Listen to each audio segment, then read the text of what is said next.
I wanted to do a little bit of a deep dive on kind of e-government in Saudi because it's a really big thing and it's quite different. And actually being Saudi and also living in the UK and going to the US, I think Saudi's kind of leaps and bounds ahead in certain areas when it comes to e-government.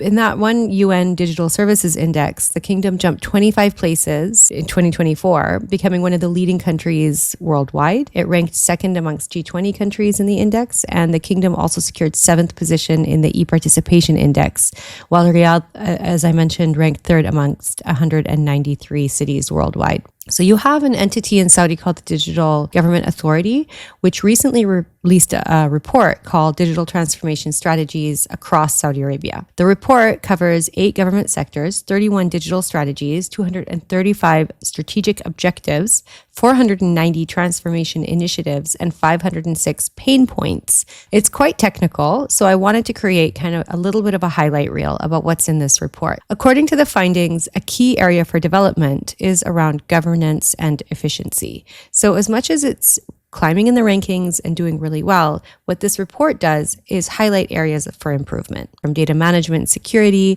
operational and process excellence, infrastructure, as well as strategy and organization. Basically, what they're saying is we need better skilled people and more communication between the different entities and a better management of the data overall. So it seems pretty straightforward, but it really does highlight how these pain points are kind of obvious in a certain way, but what it is that we can do to really improve that, or that they can do to improve it. I think, though, it's important now to kind of just take a step back and really think about the strength of digital government platforms in Saudi and how they make our lives a lot easier.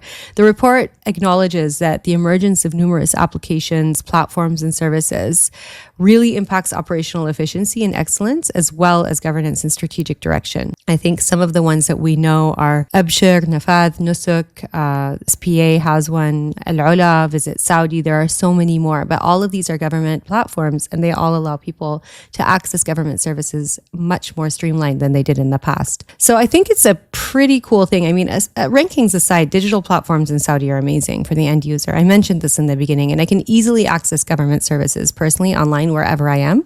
It really improves my day-to-day life. All of it is in one place and you don't really have to go looking for it. And it really circumvents things like long lines and work interruptions, having to take time off to go do stuff.